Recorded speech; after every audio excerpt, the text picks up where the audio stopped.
Om Agyanatimirandhasya Gyananjana Shalakaya Chakshurun Militam Yena Tasmai Shri Gurave Namaha. This is Sutta Goswami offering his obeisances to his guru, Shukadeva Goswami. Of course, there's no record of Shukadeva actually having initiated in a formal manner Sutta Goswami. And there's no record of Shukadeva Goswami himself having been formally initiated. Rather, in the previous verse, it's stated by Sutta Goswami that Shukadeva Goswami didn't undergo any such ceremonies for initiation or anything else. Yam kabrajantam anapetam apeta krityam. He's describing Shukadeva Goswami who left home without undergoing any reformatory ceremonies. Sutta Goswami is link with Shukadeva Goswami is by hearing the Bhagavatam from him. And therefore, before reciting the Srimad Bhagavatam, he is offering his respectful obeisances to Shukadeva Goswami, who we heard it. The Bhagavatam is eternal because it is the narration of the pastimes, qualities of the Supreme Personality of Godhead. But as Krishna appears in different forms in human society at different times, so does the Bhagavatam. We know that the Bhagavatam was spoken by the Supreme Lord himself in 4 seed verses to Brahma. And Vyasadeva spoke the Bhagavatam in a much more expanded form to his son Shukadeva Goswami. And Shukadeva Goswami here is mentioned that he assimilated it by his own experience and then again spoke that. And Sutta Goswami added some of his realizations, such as the very important series of verses that will begin from the next verse, or the next 2 verses. From 2 verses from it, describing the nature of pure devotional service. So the Bhagavatam is the description of the Supreme Personality of Godhead in his various incarnations. Particularly deals with the original form of the Personality of Godhead, Krishna, in great detail. In great detail means more than in other scriptures. Because even 1 second of Krishna's pastimes at Anandadev, he cannot reach the end of describing. Everything about Krishna is unlimited. But the Acharyas, they capture Krishna in his pastimes, in synopsis, and they present it to the world. The benefit as described here. Samsarinam karuniyaha purana guhyam. He spoke, Shukadeva Goswami spoke this very confidential supplement to the Vedas out of causeless mercy upon materialistic people. Actually, the Bhagavatam is not meant for materialistic people. It is meant for Paramahamsas, and is therefore called Paramahamsa Samhita. But if even materialistic people start to hear Bhagavatam from Bhagavat, the great devotee of the Lord, then they can also gradually become Paramahamsas. Shukadeva Goswami was what we might call the archetypal Paramahamsa. Archetypal? Archetypal means the original form from which all others come. It's the stereotype before the stereotype. It means the stereotype follows the original. It's the prototype. Prototype, that's the word. He left home naked, wandered naked like a madman. But then when he came to speak on spiritual knowledge, it flowed from his lips like the great purifying Ganga river of nectar. So his consciousness was quite different to that of materialistic people. He had no interest in anything they were doing. His father Vyasadeva was certainly also Paramahamsa. But he was playing the role of a householder, in which a householder has social duties. But Shukadeva Goswami had no social duties to do. His only interest, his only activity was remembering the Lord and praising the Lord. So, even though he appeared to be completely detached from material life, which he was still thinking of the good of materialistic people. He wanted to share the nectar of Krishna Katha with others. Therefore he spoke to Pariksit Maharaj, who he found was very eager to hear about Krishna. Maharaj Pariksit was apparently coming from a very materialistic background. Yeah. He was a king. Chaitanya Mahaprabhu refused to see Maharaj Prataparudra. Hanta hanta vishabhakshanatopya sadhu. He said, to meet such a person, Vishaniyaham ata yoshitam chaha hanta hanta vishabhakshanatopya sadhu. To see a materialistic person or one attached to women, he said it is worse than taking poison. For a person who desires to be renounced and cross over material life, to see a materialistic person is worse than it. Of course, later when demonstrated, the Maharaj Prataparudra was actually internally completely detached from his material opulence and was very much eager to serve Krishna, then Chaitanya Mahaprabhu accepted him. Pariksit Maharaj was demonstrating such a kind of renunciation of material life. Although he came from a very apparently materialistic background, he renounced it immediately. There was no forewarning that he would be cursed to die within 7 days. There wasn't? There was no warning, there was no forewarning. He was the unchallenged emperor of the world. All of a sudden the curse came, you must die within 7 days. And immediately he accepted it. He didn't lament or think how to counteract the curse, which he could have done. He had enough mystic power to counteract the curse of the Brahmin born. But without being disturbed in his mind, he immediately said, it's all right. And he went to sit down on the bank of the Yamuna with the vow that during these 7 days I will neither eat nor sleep, I will simply await eat nor sleep nor even drink water, I will simply await the coming of Takshak, the snake bird who was to kill him. But he didn't want only, he took a vow to sit without eating, sleeping or even drinking. But that wasn't all he wanted to do. There are many yogis who think that simply by performing austerities they will be liberated. There is one process of fasting till death, which people think if you do that then you'll be liberated. According to the Sankhya philosophers, if you simply give up, you just become completely detached. You just become literally detached from the material by such methods. Then you can be liberated. In discussing these various erroneous ideas of how one can be liberated, Sridhar Swami, the original commentator on the Bhagavatam, has stated, let them jump from the tops of mountains. Let them perform austerity. Let them become great scholars. But Haring Vina Miting Natahanti, without the mercy of Lord Hari, without performing devotional service, no one can be liberated.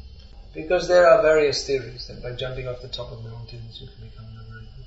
Maybe those people who jumped from the World Trade Center, they were thinking they're going to get liberated. I don't know. More likely they become a ghost. So anyway, there are various theories how we can become liberated, but we can see that Pariksit Maharaj, he was very intelligent. That he didn't think that simply by performing austerities and accepting the bite of the snake bird, that was enough in itself. He wanted more, he wanted to understand more. And he asked the question of the various sages who came, that what is the prime duty of all human beings, especially if one is about to die? So it is a very intelligent question. It's a very intelligent question in more than one way. That intrinsically it's a very intelligent question, that one should understand what is the duty of human life. But it was also very intelligent because by asking this question, Pariksit Maharaj could understand who among the many sages who had assembled there he wanted to hear from. Because Pariksit Maharaj was a great devotee from his very birth. Now, at the time of death, he just wanted to hear about Krishna. But so many sages had assembled there. And Nasabrishe Yasya Matangna Bhinnam, one is not known as a sage unless he has a different opinion from everyone else. And no doubt they were all eager to give their various theories to Pariksit Maharaj, to preach their various theories to Pariksit Maharaj. And maybe, as sages are prone to do, they would have started a big discussion and argument over the nature of reality or non-reality, however they may perceive it. But Pariksit Maharaj, he wanted to avoid such useless theoretical wrangling. He left home to fast for 7 days and 7 nights because he wanted to hear about Krishna at the time of death. He was so eager, he didn't even want to waste time, as he considered it, by sleeping or eating or even drinking. He simply wanted to concentrate his whole attention on hearing about Krishna. That was very much his tendency. Different devotees have different tendencies. Shukadeva Goswami very strongly had the tendency to glorify Krishna, so Pariksit Maharaj very strongly had the tendency to hear about Krishna. And other devotees are inclined to different forms of devotional service. Lakshmi Devi is very much inclined to worship, to massage the lotus feet of the Lord. Prithu Maharaj was very much inclined to perform deity worship of the Lord. Many devotees such as Akrura are very much inclined to offer the Lord prayers. Hanuman is famous for his very strong inclination to serve the Lord in the mood of a humble servant. So in this way, Pariksit Maharaj, his particular inclination was to hear about Krishna. And he was so eager to hear, he thought, now I only have 7 days left, I want to fill every moment of my life with hearing about Krishna. He was thinking, so many years I spent administering the kingdom, but my actual interest was only to hear about Krishna. So now I only have 7 days left, let me hear about Krishna. And thus prepare myself for eternal life in Krishna's service. But when Pariksit Maharaj went to fast on the bank of the Yamuna, so many great sages came from all over the universe. And although Pariksit Maharaj was certainly honored that they came to be present, he wasn't necessarily very eager to hear from any of them. Of course, many of the sages, they were also devotees, but even the devotional sages, they're mostly in the mood of Shantaras, worshipping the Lord, and neutral, just understanding His greatness. So Narad and Vyas, they were also present, they also came. And they could have also explained the knowledge of Krishna consciousness to Pariksit Maharaj very nicely. And we would have expected that the sages present would have given deference to Narad and Vyas. But it appears that they didn't say anything, they simply let the different sages give different opinions. Because they are all-knowing. You see, many times Narad, he even apparently sides with the demons. He gives information, for instance, to Kamsa that now your enemy who is to kill you is living in Vrindavan, knowing that Kamsa would send so many persecutors. But he has, Narad, although he sometimes appears to act in unusual ways, has the purpose to enhance the Lord's Leela. So Narad and Vyas, at this point, they simply kept quiet, and then Shukadeva Goswami entered the assembly. And everyone became silent, knowing that this is the correct person to speak. So Pariksit Maharaj, he asked the question, what is the prime duty of all human beings, and especially of one who is about to die?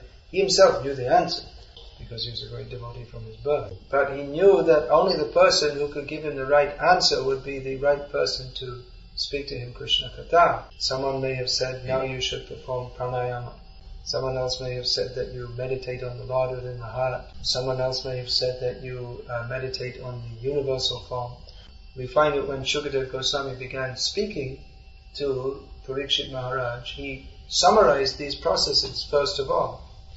He accepted that these are different stages of God realization. There were so many sages present who were votaries of various such processes. But having summarized such processes, Shukadeva Goswami very soon came to the point that one should be a devotee, one should glorify Krishna. Actually, at the very beginning, Shukadeva Goswami told Pariksit Maharaj that the real thing you have to do is Tasmad Bharata Sarvatma. What was that? Vasudeva. Tasmad Bharata Sarvatma. Bhagavan Ishvaro Hari Shrotavya Kirtitavya Smartavya Chetatamayam. If anyone wants to be free from fear, now you're in the apparently fearful condition of awaiting death, then you must hear about, glorify, and remember the personality of Godhead. But then again, he explained the meditating on the Vishwarupa, and meditating on the Lord in the heart, and then again came to the point that actually we have to perform pure devotional service. So Pariksit Maharaj knew that yes, this is the right person I have to hear from. And everyone else accepted, yes, this is the right person, we all have to hear. And even Vyasa, who taught Shukadeva Goswami, he also listened to what Shukadeva had to say. And even Narad, who had instructed Vyasa, whose mind was cluttered up by describing so many subsidiary factors of Vedic knowledge, even Narad wanted to hear from Shukadeva. So Vyasa, he spoke this Akhila Shruti Sara, this Srimad Bhagavatam, which is the essence of all the Vedic literature. And Swanubhav, Shukadeva Goswami assimilated it. Actually, Anubhav means experience. So, Shukadeva Goswami heard the Bhagavatam and he experienced it. In other words, by hearing, he entered into the pastime. And thus, he was blessed with so many realizations, which he expressed. And Vyasadeva himself, who had spoken about these pastimes, also liked to hear how Shukadeva had realized what realizations he had. Krishna gave Shukadeva Goswami the intelligence to have so many realizations. Shukadeva's realization was, his intelligence was one with the message of Bhagavatam. Because his mood of devotion was so strong that he was able to understand all the different exchanges of rasa going on between Krishna and his various devotees and to express them. So, he's described here as Guru Muninam. He is the guru of great sages.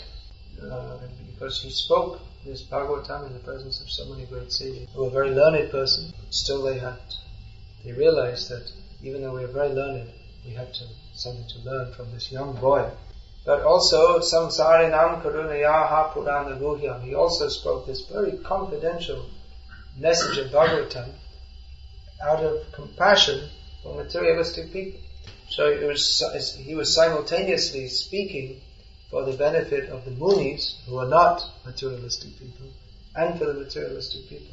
How wonderful is Shukadeva's presentation, that it is fully satisfying and enlightening even to great advanced munis. At the same time, it is uplifting even to materialistic people. So, in this verse, Sutta Goswami has spoken some of the glories of Shukadeva Goswami. And if we consider, actually, what he is saying, we consider the various points that he's making, we can understand he's saying so much in just a few words. He himself is blessed with so much realization of the glories of Shukadeva Goswami. So we have the gift of Shukadeva Goswami presented by the Vyasa of the modern age, Srila Prabhupada.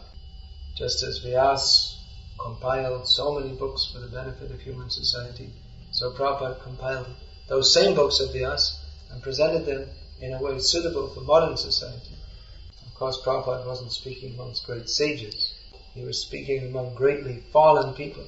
But by speaking Srimad Bhagavatam to them, he made them greater than many, many great sages. So everything about this Bhagavat culture is simply astonishingly wonderful. And if we enter into the Bhagavatam by regularly studying and considering the text, then Krishna will enrich our intelligence with so many realizations. The Vaishnavas, the Shastra itself, plus the great Vaishnava Acharyas have given paramount importance to this Srimad Bhagavatam. There is no book like Srimad Bhagavatam. It is the greatest of all literatures. So Prabhupada has very kindly given this to us. So it is our duty to study this and to distribute this for the benefit of human society. Hare Krishna. Hare Krishna. Any question? You read in Mahabharata that the story how the structure came in the form of a golden worm in the apple, and Maharaj Pariksit himself taking it is his destiny put his on his head or his neck. So it's seems to be a different version of that is described in Srimad Bhagavatam. Yes. Why is it that? Is it different version or just Shukadeva Goswami or Vyasadeva? He didn't want to include this story into this exalted scripture like Srimad Bhagavatam. What should we tell to people who will ask us this question? You will ask you this question? About it then? Преданные задают. Well, I've not seen any Acharya's commentaries on this subject, but I've discussed it with other devotees. One thing is clear, that Pariksit Maharaj is a liberated devotee of the Lord. According to the Bhagavad version, he could have counteracted the curse of Shringi if he wanted to. There was no need for him to build a fort to try to protect himself from Takshak, which he did mention. It's also said in Mahabharata, he built a fort to try to, so Takshak couldn't enter. So Mahabharata, as mentioned in Bhagavatam, is written for Sri Shudra Dvija Bandhu, now less intelligent women, Shudras and fallen members of the Brahmana caste. So it may present Pariksit Maharaj as a materialistic person. It may even be that Pariksit Maharaj, it's even possible that he also expanded such a form of himself, because it wouldn't have been so easy for him just to leave the kingdom and go to just leave everything, be undisturbed after being the king 1 second, and it's not so easy just to be a renunciate. And all the ministers and your family and friends will come and harass you and say, come on, we'll build a fort for you, don't give up everything, don't leave us now. So he may have expanded an illusory form to fulfill the desires of his family, friends and ministers, and just let them go on with the illusion of protecting him while he himself was actually enjoying hearing Srimad Bhagavatam. There are many points in scripture which if we go deeply and start to consider, then so many questions will come. That's why I feel I have more questions now about Krishna consciousness than when I first came to the movement. Because the deeper you go into the ocean of Shastra, then the deeper you find it is. And actually it's unlimited. Regarding the chapter in Bhagavatam describing Rasa Lila, Vishwanath Chakravarti Thakur says that each verse could actually be described in many, many ways. Yeah. There's so many more commentary could be given. He said some of which would be generally understandable to most, and some which would not be understandable at all. And Chaitanya Mahaprabhu also said the same thing, that what is that? Vibhusa Vashrai Prati Shloke Prati Akkare Nana Arthakare. Krishna Tula Bhagavat Vibhusa Vashrai Prati Shloke Prati Akkare Nana Arthakare. Chaitanya Mahaprabhu said that Srimad Bhagavatam is same as Krishna, the same level as Krishna.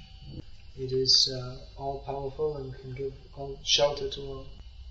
So I'm practically finding now, when I read Bhagavatam, and it's just like reading every time it's like a completely fresh book. Are you all studying this Bhakti Shastri course? Or are any of you studying? Zaochny, yeah? Oh. They just started this correspondence course. Very nice. Any other questions? In Harinava Chintamani, Bhaktivinoda Thakur writes that devotee on the level of Madhyamadikari, who is confident that Krishna is not different from his holy name, and who lives far from materialistic persons and avoiding 10 offenses, can very quickly can see Krishna, can realize Krishna in the sound of his holy name. So what does it mean to live far from materialistic persons? Because today you were speaking also that association with materialistic person and I now would it's think attached to... I would think if you see the original Bengali, it would say far from materialistic association. I mean, it would be one who keeps himself aloof from material association rather than physically living far away. I don't know, but I would think so. Because you can live in the forest far away from materialistic people and still be in materialistic consciousness. Or you can live in the middle of a big materialistic city and be detached from material association. How is it possible to have this elevated consciousness while living in the center of the city? It's probably more possible than by living in the forest, because if we're preaching Krishna consciousness, we get more mercy from Krishna, without which it's not possible. It's actually better that books, especially philosophical books, are translated with a commentary, especially on some points which may be esoteric and confidential. I mean, this book? Yeah, in general. Of course, that's a very big job. Just to translate it is a big job. To get a commentary, that's another big job.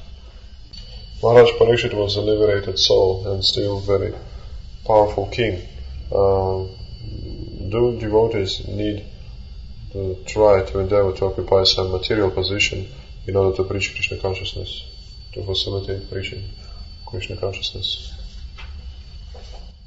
Preaching Krishna consciousness goes on under the shelter of the internal potency of Krishna. So the only real thing that's needed is to be pure devotees of Krishna and to present the message of Krishna in a pure devotional manner. So that is the strategy. There are also tactics. You know this in military parlance. There's strategy and there's tactics. Strategy means the overall plan of action. And tactics means the means to implement or to the means to reach to the goal. So the general strategy is that we should become pure devotees and preach Krishna consciousness purely. So how to implement that is tactics. One of which could be to occupy a high position. This tactic was suggested to Prabhupada, but he didn't think it was a very good tactic. Because to occupy such a high position is not a very easy thing to do anyway. There's so much competition for it. Another reason is that to take up political post means to take up very bad association. Another reason is that even if you have political power, if you try to impose something on the people that they don't want, then they'll shoot you, they'll throw you out. It's not a very good idea to try to impose Krishna conscious principles on a population, but to impose them by force on a population who don't want to follow them. Therefore, Prabhupada recommended it's better to try to change the consciousness of the masses. And then when they are favorable to it, then they will elect a leader who is Krishna conscious. Prabhupada did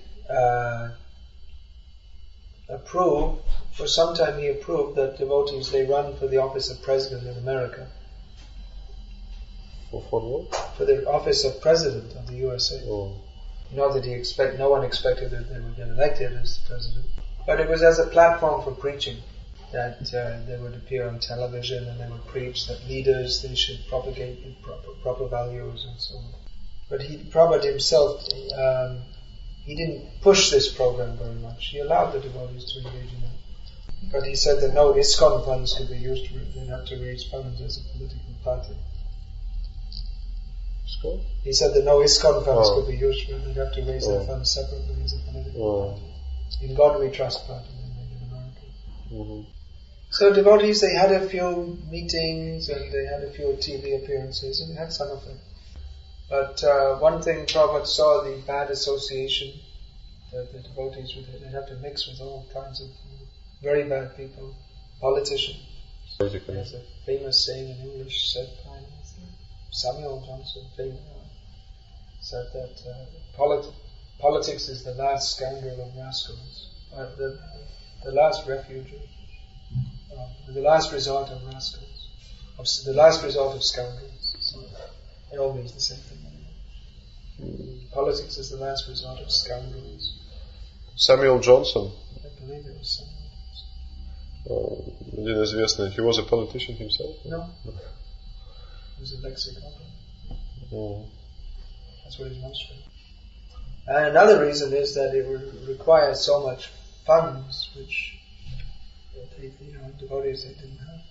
So after a short time the idea was dropped. Now devotees were very enthusiastic for it.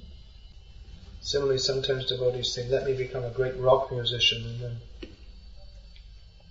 I will influence people like that. Prabhupada also didn't approve of that idea. Just try to serve Krishna. Prabhupada very much stressed the most important means of preaching is by book, distributing his books. He also put a lot of emphasis on prasad distribution, Harinam, festivals, especially Vasadeva. There are many, many things which can be done.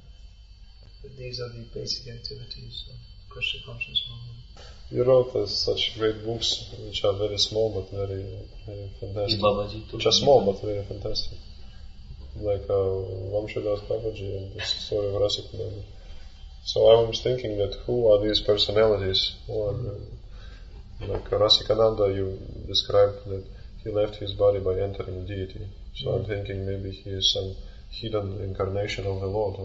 Well, according to his followers in the Shyamananda Sampradaya, he's an incarnation of Aniruddha, who is one of the forms of the Lord. Now, I don't know on what basis they say that. Probably one of their acharyas has said that. But as you say, it's just like he disappeared by entering into the Lord, and then his great, tremendous, extraordinary power to preach suggests that he's, if not directly Vishnu Amsha, then a very highly empowered soul. Do we have a little prasad to distribute? Yeah. Let me give them a little prasad before they leave. What about Babaji? He's a devotee, great devotee. Great devotees.